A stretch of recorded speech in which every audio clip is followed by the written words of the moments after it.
नमस्कार, स्वागत है आप सबका दिन भर की तमाम बड़ी और अहम खबरों के साथ मैं हूं कवींद्र। शुरुआत हेडलाइन से। लोकसभा से जीएसटी संविधान संशोधन बिल पारित, वित्त मंत्री ने दिया भरोसा। 27% से कम होगी टैक्स दर, कांग्रेस का वॉकआउट। रियल एस्टेट बिल पर झुकी सरकार, सिलेक्ट कमेटी में भेजा गया विधेयक, अगले सत्र के पहले हफ्ते में आएगी रिपोर्ट।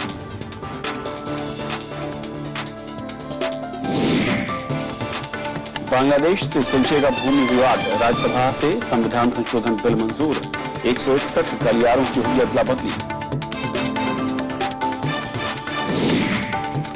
शीर्ष पदों की नियुक्ति में देरी पर लोकसभा में उठा सवाल, कांग्रेस अध्यक्ष सोनिया गांधी का स्थगन प्रस्ताव, सरकार ने दी सफाई। और हिट एंड रन केस में अभिनेता सलमान खान दोषी, 5 साल का कठोर कारावास, 8 मई तक मिली जमानत।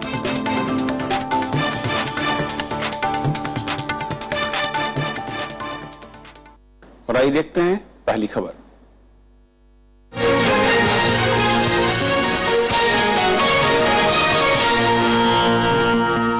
फिल्म अभिनेता सलमान खान को 2002 के हिट एंड रन मामले में कोर्ट ने 5 साल की सजा सुनाई है।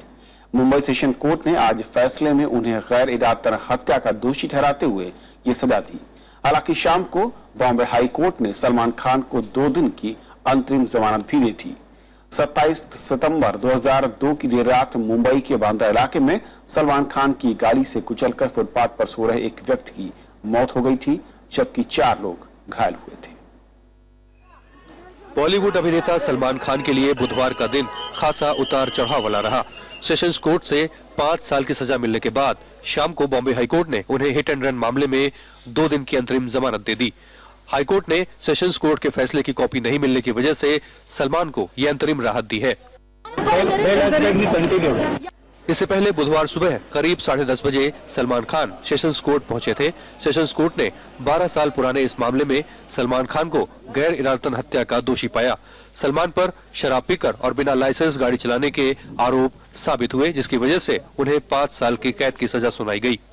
देखिए, आरोपी दोषी पाए गए हैं और न्यायालय ने उन्हें 304 पार्ट 2 के तहत 5 साल की सश्रम कारावास की सजा दी है उनको। बाकी धाराओं सभी धाराओं के बारे में न्यायालय ने हमारा उनके आरोपी के खिलाफ जो ऑफेंस है प्रूव हो चुका है। अभी जो जजमेंट की कॉपी हमारे हाथ में अभी तक आई नहीं है, लेकिन सभी धाराओं के तरह वो दोषी पाए गए हैं। सेशंस कोर्ट के फैसले से निराश सलमान खान के परिवार वालों ने जमानत मिलने पर राहत महसूस की है। 27 दिसंबर 2002 की देर रात के इस हिट एंड रन मामले में कुल 27 गवाहों की पेशी हुई। सलमान खान की लैंड क्रूजर कार से फुटपाथ में सो रहे एक व्यक्ति की मौत हो गई थी, जबकि 4 अन्य घायल हो गए थे। इस मामले में अक्टूबर 2002 में बांद्रा पुलिस ने आरोप पत्र दायर किया था। दिसंबर 2013 में कोर्ट ने इस मामले में नया मुकदमा और सभी गवाहों के नए सबूत रिकॉर्ड करने को कहा था, जिसके बाद अप्रैल 2014 में मामले की दोबारा सुनवाई हुई थी। Bureau report, Rajya Sabha TV. और इस पूरे मामले पर और जानकारी के लिए बात करते हैं हमारे संवाददाता रविंद्र सिंह शिराना से। रविंद्र, जिस तरीके से पूरा मामला सामने आ रहा है, मुश्किलें जरूर बढ़ गई, लेकिन 2 दिन की अंतरिम राहत भी है, यानी कि जमानत। जो धाराएं हैं और जिस लिहाज से पूरा केस चला है, क्या लग रहा है कि मुश्किलें 2 दिन के बाद जब दोबारा से रिपोर्ट की कॉपी हाथ लगेगी, किस तरीके से मामला आगे बढ़ाएंगे सलमान खान के वकील? जी कविंद्र, बिल्कुल ठीक बात है आपकी कि मुश्किलें जो है वो अभी कम नहीं हुई हैं, क्योंकि ये जो 2 दिन के लिए जमानत दी गई है, बेसिकली अंतरिम जमानत है। यानी कि 2 दिन का समय उनको दिया गया है ताकि वो जजमेंट की कॉपी को पढ़ लें, और जजमेंट की कॉपी आने के बाद 8 तारीख यानी कि शुक्रवार को दोबारा इस मामले पर सुनवाई होगी। जिस तरीके से जमानत की जो प्रक्रिया है, जो सुनवाई होती है, उसमें कोर्ट जो है जब जमानत के लिए अगली बार तारीख लगाएगा तो अगली पार्टी यानी कि प्रोसिक्यूशन को भी इसमें नोटिस दिया जाता है, जिसके बाद वो जवाब दाखिल करेंगे। जवाब दाखिल करने के बाद जो है कोर्ट किसी भी तरह की जमानत याचिका पर फैसला सुनाता। फिलहाल यही है कि क्योंकि 5 साल की उनको सजा दी गई थी और हरीश साल्वे जो है उनकी तरफ से आज अपीयर हुए थे हाई कोर्ट में, उन्होंने यही कहा कि इनका मेडिकल ग्राउंड जो है सलमान खान की जो स्थिति है अभी वो हेल्दी नहीं है और उनको कुछ हर्ट एलिमेंट्स हैं जिसकी वजह से उनको फिलहाल जमानत दे दी जाए। और ऑलरेडी क्योंकि सलमान खान जमानत पर चल रहे हैं इस मामले में, इसलिए उनका बिहेवियर, उनका बर्ताव जो है लगातार ठीक रहा है। वो कोर्ट ने जब जब उनको बुलाया है तो कोर्ट में हाजिरी उन्होंने दी है और जो भी पेशी के लिए उनको कहा गया है तो उसमें किसी भी तरह का चूक उनकी तरफ से नहीं हुई है। उसी बर्ताव के चलते 2 दिन उनको अंतरिम राहत के तौर पर हम कह सकते हैं कि अंतरिम उनको दी गई है ताकि वो अपनी तरफ से जब ये जजमेंट की कॉपी आ जाए तो उनके वकील और सलमान खान जो है वो इसमें पूरी ज़िरह और बहस करने के लिए तैयार हों। इसके पहले आज सवेरे हम लोगों ने देखा कि 5 साल उनको सजा दी गई है। 5 साल का उनके ऊपर करीब 4 जो है मामले इंडियन पिनल कोड यानी कि भारतीय दंड संहिता के तहत दर्ज किए गए थे और 3 मामले जो है वो मोटर व्हीकल एक्ट की जो वायलेशन था उसके तहत दर्ज किए गए थे। इनमें सबसे अधिकतम जो सजा है वो 10 बरस की होती है जो कि culpable homicide not amounting to murder यानी कि गैर इरादतन हत्या जिसको हम कह सकते हैं, उसके लिए सलमान खान को दोषी पाया गया है। इसके अलावा जो तमाम धाराएं थी उन सब में उनको दोषी पाया गया है, लेकिन क्योंकि इसमें सजा सबसे अधिक है इसलिए यह सजा सबसे ज्यादा मानी गई है। और क्योंकि तमाम सजाएं कॉन्करेंट चलती हैं इसलिए 5 साल अधिकतम सजा इस केस में कही जा सकती है। इसके अलावा 25,000 रुपए का जुर्माना भी किया गया है सलमान खान पर। और ये रविंद्र, आप हमारे साथ रहिएगा। इस वक्त हमारे साथ जुड़ रहे हैं वरिष्ठ वकील हैं उज्ज्वल निकम साहब, मुंबई जुड़ रहे हैं फोन लाइन पर। उज्ज्वल निकम साहब, बहुत बहुत स्वागत है राज्यसभा टीवी में आपका। समझना ही चाहेंगे कि जिस तरीके के धाराओं के तहत सलमान खान को सजा हुई है, 2 दिन की अंतरिम जमानत उन्हें मिली है, लेकिन आगे की क्या मुश्किलें वो जो धाराएं हैं वो बढ़ाती हैं, यानी कि उनको जमानत मिल सकती है किन ग्राउंड्स पर या किस आधार को बनाकर उनके वकील आगे बढ़ना चाहेंगे? देखिए, आज तो ये कहना मुश्किल होगा कि उसे जो आज इंटीरियम जमानत मिली उसका आगे चल के क्या होगा, लेकिन जरूर सलमान खान ये कह सकता है जो फ्राइडे तक उसको जो सर्टिफाइड कॉपी जजमेंट उसको कोर्ट में देनी होगी और उसके बाद सलमान को एक जरूर दलील पेश कर सकता है कि आज तक 13 साल से वो जमानत पर था और उसने कभी मिसयूज टर्म्स कंडीशन नहीं किया है। और ये भी वो कह सकता है कि ट्रायल की सुनवाई बहुत लंबी वक्त चली और वो हर वक्त ट्रायल में हमेशा जब कोर्ट ऑर्डर तब वो मौजूद होता था। इस तरह से उसे प्राइमा फेसी और एक बात अहम दिखानी होगी कि ट्रायल कोर्ट का जजमेंट किस तरह से इलीगल है, यानी contrary to the law and evidence on the record. तो अगर ये प्राइमा फेसी अगर कोर्ट को बता सकता है तो शायद उसके जमानत की राहत मिल सकती है। और जिस तरीके से कुछ लोग ये भी कह रहे हैं, जो साहब आप बेहतर उस पर नजर डाल सकते हैं कि जो धाराएं हैं उसके आधार पर जो गुंजाइश है जमानत की वो बेहद कम दिखती है। नहीं, ये कहना मुश्किल होगा आज उसे जमानत मिलेगी क्या नहीं मिलेगी ये हम आज नहीं कह सकते, क्योंकि अगर उसने ये अपील में दिखा दिया कोर्ट को फ्राइडे की हियरिंग में कि उसे चांसेस ऑफ सक्सेस बहुत है और चांसेस ऑफ सक्सेस ये प्रोबेबिलिटी फैक्टर पर डिपेंड रहता है, तो हाईकोर्ट जज को ये देखना होगा उसमें कि क्या सही सलमान जो कह रहा है उसको गलत धारा से दोषी पाया गया है, क्या सही सलमान को जो सबूत लाए वो पूरे तरह से सबूत उस पर दोषी साबित नहीं करता। ये प्राइमा फेसी अगर कोर्ट ओपिनियन बनाती है तो शायद उसको जमानत मिल सकती है, नहीं तो मिलना मुश्किल है। और जिस तरीके से सोशल वर्क की कुछ लोग दलील दे रहे थे और जैसे कि आपने कहा कि जो कि अब तक वो क्योंकि जमानत में इस पूरे मसले पर, तो ये जो पिछला रिकॉर्ड रहा है ये 2 बड़े फैक्टर हैं जो कि कंसीडर करती है कोर्ट जब इस तरह के मामलों पर जमानत के लिए अपील आती है। नहीं, जमानत के वक्त में इसका कोई मायना नहीं रखता है कोर्ट को यही देखना होगा कि निचली अदालत का जो फैसला है क्या फैसला वो सही है क्या गलत है। अगर कोर्ट को प्राइमा फेसी लगता है कि सही नहीं है तो शायद जमानत मिल सकती है, पर यह भी नहीं है कि अगर जमानत मिली तो उसको निर्दोषत्व तो साबित हो सकता है। ये तो पूरी बहस चलेगी, बहस के बाद ही कोर्ट उससे अंतिम नतीजे पे पहुंच सकती है। और क्या ये भी कहा जाए साहब कि क्योंकि अगर कोई ऐसी पर्सनालिटी है कि पब्लिक फिगर है उसके चलते ये मामले में 12 साल का वक्त लगना ये आमतौर पर अमूमन आम बात हिंदुस्तान के न्याय के लिहाज से है, या फिर इस मामले पर कुछ आप देखते हैं कि थोड़ा तेजी हुई इसके चलते फैसला कुछ मैं कहूं कि समय पर है या वक्त के आसपास दिख रहा है?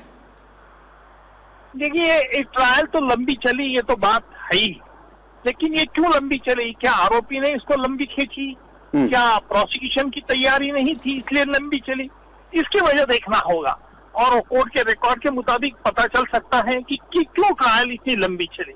एक मामूली ट्रायल थी रैश एंड निग्लिजेंट ड्राइविंग जिसके ऊपर फिर बाद में 304 पार्ट 2 की धारा लगाई गई और इस ट्रायल को इतना लंबा चलना क्यों था? एक बात जरूर है कि सेलिब्रिटी इन्वॉल्व होने से ट्रायल में मीडिया का तो ध्यान अधिक रहता ही है, लेकिन सेलिब्रिटी भी कोशिश करता है कि जब तक ये ट्रायल लंबी खींची जाए तब तक लोगों का ध्यान कम हो, इसलिए उसकी एक एफर्ट रहता है हमेशा तरह की कि जितनी ट्रायल लंबी खींची जाएगी जितना लोगों का ध्यान कम हो जाएगा। पर उनको ये मालूम नहीं रहता कि आज मीडिया बहुत कॉन्शियस है और वेरी फॉलो करती है। ये सेलिब्रिटी को कई बार नहीं मालूम रहता। ओझा साहब, एक आखिरी सवाल, हाल के दिनों में कहूं कि सेलिब्रिटीज को लेकर ये दूसरा बड़ा फैसला है। इससे पहले संजय दत्त, क्या ये कहा जाए कि जो बार बार एक सवाल खड़ा होता था आम आदमी और सेलिब्रिटी या फिर फेमस पर्सनालिटियों के बीच में, ये फैसले एक नजीर के तौर पर आगे बढ़ा रहे हैं? ऐसे नहीं, ये बिल्कुल गलत है, ये सोचना भी गलत है, क्योंकि सीनियर अभिनेता संजय दत्त के खिलाफ मैंने इंटरनेट के मामला केस चलाई थी और उसी में भी यही दलील पेश की गई थी कि भाई एक सेलिब्रिटी है, इसी की वजह से उसको सजा हो रही है। हमने उस वक्त भी कहा था कि जिसे संजय दत्त को आर्म्स एक्ट की सजा है और प्रोबेशन ऑफेंडर्स ऑफ के उसको बेनिफिट नहीं मिल सकता है, क्योंकि आर्म्स एक्ट को तो मिल सकता था, लेकिन हमने ऐसे कई दाखिले कोर्ट में पेश किए कि जिसकी वजह से उसको बेनिफिट नहीं मिला। लेकिन ये आम आदमी और सेलिब्रिटी, आज जो उसको जमानत मिली, फिर लोगों को ऐसा डर लगता है कि देखो सेलिब्रिटी होने से उसको जमानत मिली।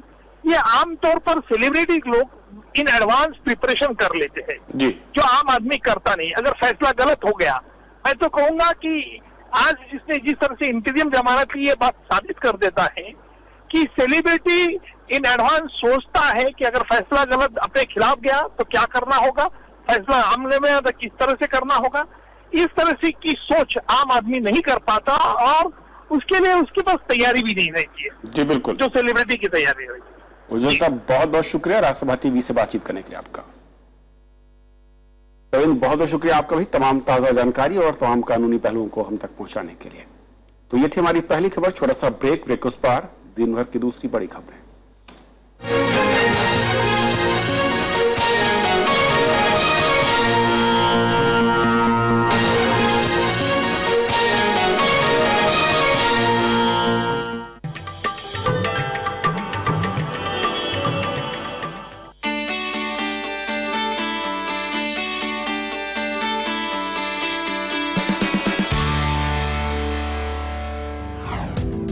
Bhanu Athaiya, Indian cinema's most revered costume designer, made history when she became the first Indian to win an Oscar for Richard Attenborough's film Gandhi, and that was 27 years ago.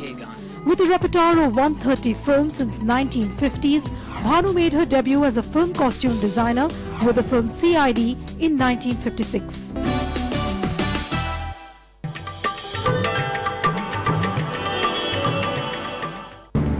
आजादी के बाद कैसे बदला परिवेश, कैसे बनी संसद, कैसे उठा देश।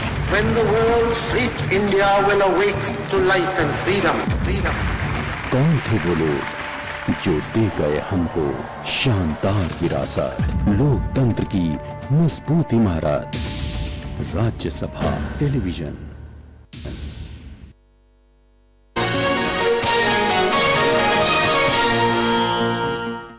जीएसटी संशोधन विधेयक आज लोकसभा से पारित हो गया। केंद्रीय वित्त मंत्री अरुण जेटली ने कहा कि जीएसटी से अर्थव्यवस्था को मजबूती मिलेगी, राज्य और ज्यादा सशक्त होंगे। जीएसटी का मकसद वस्तु और सेवा कर में एकरूपता लाना है। यह माना जाता है कि इस व्यवस्था के बाद केंद्र और राज्य जो कर लगाते हैं उसमें पारदर्शिता आएगी। जीएसटी संविधान संशोधन विधेयक 2/3 बहुमत से लोकसभा में पारित हो गया। विधेयक के पक्ष में 352 मत पड़े, जबकि विपक्ष में 37। चर्चा के जवाब में वित्त मंत्री अरुण जेटली ने कहा कि इस कानून के बन जाने से जीडीपी में बढ़ोतरी के साथ राज्यों को भी फायदा होगा। There will be a seamless transfer of goods and services. The whole country, which is 1/6 of world's population, would become a single market, and therefore it would give a necessary fillip as far as the trade is concerned. Congress party ने इस bill पर हुई voting में हिस्सा नहीं लिया। विधेयक को स्थायी समिति को भेजने की मांग करते हुए कांग्रेस ने सदन से वॉकआउट किया। मैं आपसे निवेदन करता हूं कि ये स्टैंडिंग कमेटी को भेजना चाहिए था और मिनिस्टर इस मुद्दे पे अड़े हुए हैं। हमको तो इससे सेटिस्फैक्शन नहीं है और हम प्रोटेस्ट करते हैं इसके ऊपर। हम उसमें हिस्सा नहीं लेना चाहते, वॉकआउट करते हैं। कांग्रेस के अलावा एआईएडीएमके, वामपंथी पार्टियां और बीजेडी ने भी इस बिल को स्थायी समिति को भेजने की मांग की थी, लेकिन सरकार की तरफ से कहा गया कि स्थायी समिति इस बिल पर पहले ही लंबा विचार कर चुकी है। वित्त मंत्री अरुण जेटली ने कहा कि स्थायी समिति की कई सिफारिशों को इस बिल में शामिल भी कर लिया गया है। The standing committee discussed it for 2.5 years. Now, most of the changes which you have mentioned by Mr. Moyle were discussed by the standing committee.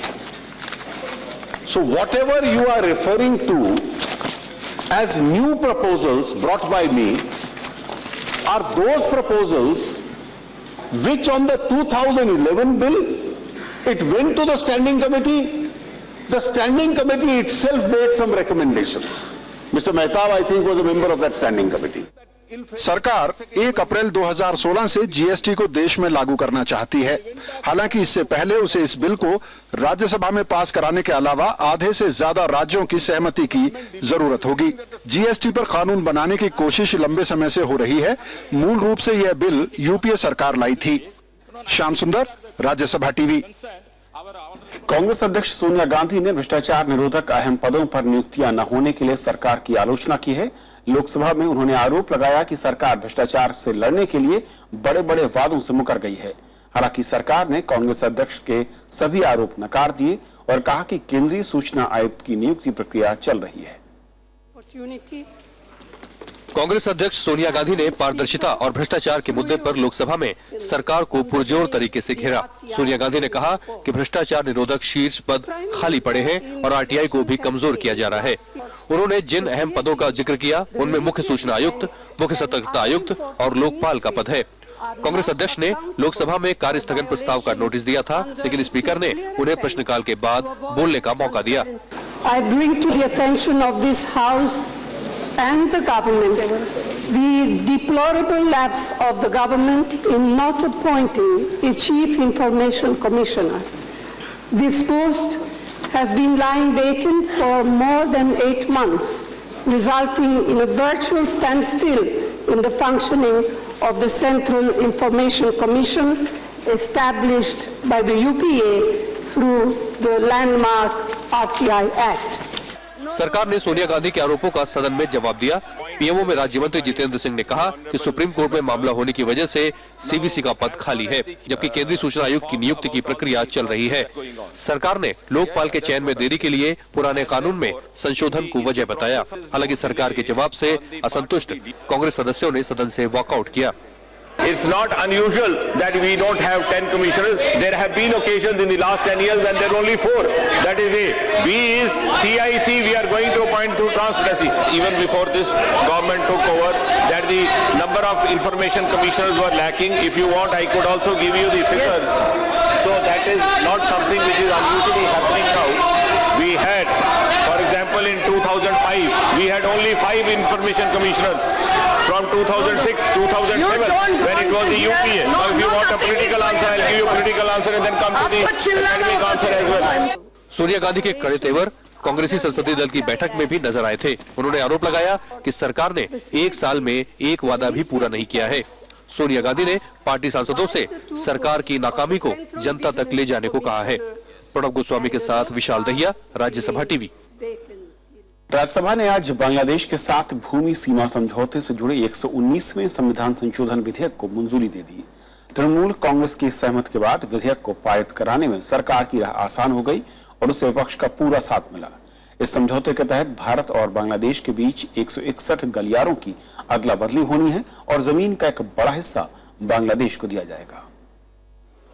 Bangladesh के साथ भूमि सीमा समझौता विधेयक 2013 को राज्यसभा ने पारित कर दिया। इसके तहत भारत और बांग्लादेश एक दूसरे से कुछ जमीन की अदला बदली करेंगे। विदेश मंत्री सुषमा स्वराज ने कहा कि इससे भारतीय क्षेत्र में फर्क नहीं पड़ेगा। उन्होंने साफ किया कि ये जनसंख्या की अदला बदली नहीं है। जनसंख्या की अदला बदली नहीं हो रही है। जनसंख्या की अदला बदली में उनकी इच्छा पर छोड़ा गया। अगर बांग्लादेश इनक्लेव्स में रहने वाले भारतीय वहीं रहना चाहते हैं तो रहेंगे और उनको बांग्लादेश की नागरिकता दे दी जाएगी, और भारतीय इनक्लेव्स में रहने वाले बांग्लादेशी अगर यहीं रहना चाहेंगे तो उनको भारतीय नागरिकता दे दी जाएगी। 18 दिसंबर 2013 को राज्यसभा में पेश हुए इस विधेयक पर सभी दलों में सहमति दिखी। तो आज खुशी का दिन बांग्लादेश के लिए, हमारे देश के लिए और उन तमाम नेताओं के बीच में जो हमारे बीच में नहीं है, शायद उनको आज श्रद्धांजलि अर्पित करना चाहता हूं। उनकी रूह को भी, आत्मा को भी शांति मिलेगी कि आज ये दोनों तरफ के जो देश हैं उनका एक बड़ा मसला हमने हल किया। हमारे इमोशंस भी बांग्लादेश के साथ बहुत गहरे हैं, और बाकी सब चीज जो रामगोपाल जी बोल रहे थे, मैं सोचता हूं कि वो सब चीजों पर चर्चा, आपकी चर्चा में मैं शरीक था। वो पैकेज भी आप दे रहे हैं, लेकिन इतना जरूर है कि इन तीनों देश के बीच में आज नहीं तो कल कोई महासंघ का निर्माण होना चाहिए। ये बिल कई मायनों में ऐतिहासिक रहा। सदन में एक भी वोट विधेयक के खिलाफ नहीं पड़ा। 1974 के समझौते के बाद ये विधेयक 41 सालों बाद आकार ले रहा है। विधेयक को अभी लोकसभा की मंजूरी मिलना बाकी है। नवविक्रम सिंह, राज्यसभा टीवी। केंद्र सरकार ने विपक्ष के दबाव के चलते रियल एस्टेट विधेयक को राज्यसभा की प्रवर समिति को भेज दिया है। अनिल माधव दवे की अगुवाई वाली इस समिति में दूसरे दलों के 21 सदस्य हैं। समिति मानसून सत्र के पहले हफ्ते के आखिर में अपनी रिपोर्ट देगी। राज्यसभा में आज केंद्रीय आवास और गरीबी उन्मूलन मंत्री वेंकैया नायडू ने इसका प्रस्ताव रखा। विपक्ष इस विधेयक को प्रवर समिति को भेजने की मांग कर रहा था। रियल एस्टेट पुनर्गठन और विकास विधेयक 2013 का लक्ष्य रियल एस्टेट क्षेत्र के लिए एक नियामक की स्थापना करना है। Different sites in the house. They wanted the bill to be referred to Senate committee so that the Senate committee can have further scrutiny and then come back to the House. So I accept the suggestion of my honorable colleagues in the upper house, and then I move the following motion. Most wanted आतंकी दाऊद इब्राहिम को लेकर केंद्रीय गृह मंत्री राज्यसभा में बयान देंगे। पक्ष ने दाऊद इब्राहिम के ठिकाने को लेकर दिए बयान पर आज सरकार को सदन में घेरा। राज्यसभा में नेता विपक्ष गुलाम नबी आजाद ने कहा कि गृह मंत्री को इस मामले में संसद में बयान देना चाहिए, जिसे सरकार ने मान लिया। आतंकी दाऊद इब्राहिम के ठिकाने को लेकर 2 अलग-अलग बयान आने के बाद सरकार विपक्ष के निशाने पर है। विपक्ष के नेता गुलाम नबी आजाद ने राज्यसभा में बुधवार को शून्यकाल के दौरान ये मुद्दा उठाया। उन्होंने कहा कि 1993 मुंबई बम विस्फोट मामले की जांच से साबित हो गया है कि दाऊद इसमें दोषी है। गुलाम नबी आजाद ने बताया कि पिछली सरकारें ये कहती रही हैं कि दाऊद इब्राहिम पाकिस्तान में है, लेकिन केंद्र सरकार के जवाब से देश की साख को नुकसान पहुंचा है। सरकार को दाऊद इब्राहिम के बारे में, उसकी लोकेशन के बारे में कोई जानकारी नहीं। सर, ये तो बहुत ही अफसोस की बात है। इससे तो हमारी नेशनल लेवल पे, इंटरनेशनल लेवल पे भारत की छवि को जितना नुकसान पहुंचा है, मेरे ख्याल में कभी इतना नुकसान पहुंचा है। सीपीआईएम नेता सीताराम येचूरी ने भी इस मामले में सरकार से सफाई देने की मांग की। Sir, I think the government owes an explanation. Yeah, that is. They should come and clarify the situation here. What is the situation? Because this is a very serious matter, sir. And I think the government will have to give their clarification. विपक्ष के सवाल पर संसदीय कार्य राज्य मंत्री मुख्तार अब्बास नकवी ने कहा कि गृह मंत्री इस मामले में जवाब देंगे।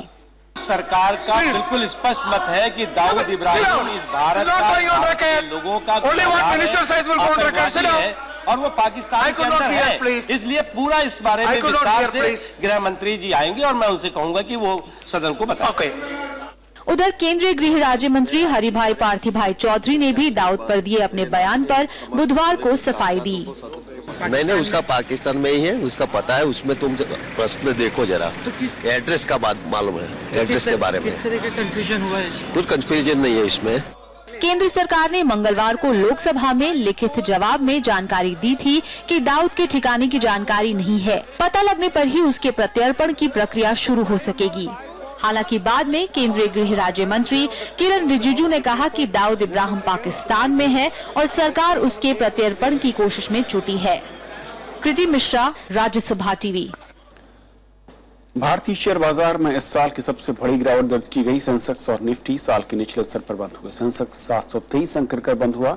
एक समय ये गिरावट 795 अंक तक पहुंच गई थी। निफ्टी में भी भारी गिरावट देखने को मिली। इसने 8100 का मनोवैज्ञानिक स्तर तोड़ दिया। ग्लोबल बाजारों में हो रही उठापटक को घरेलू शेयर बाजारों में आई तेज गिरावट की सबसे बड़ी वजह बताया गया। मंगलवार को अमेरिका में आए कमजोर आर्थिक आंकड़ों से डाउ जोन्स 18,000 से नीचे फिसल गया। ग्रीस की चिंताओं ने भी बाजार पर दबाव बनाने का काम किया है। ग्रीस के बेलआउट को लेकर बातचीत में देरी हो रही है और इसके अलावा IMF और यूरोपियन यूनियन के बीच ग्रीस के बेलआउट को लेकर असहमति बनी हुई है। अंतर्राष्ट्रीय बाजार में क्रूड की कीमतों में उछाल आने से भी बाजार में गिरावट है।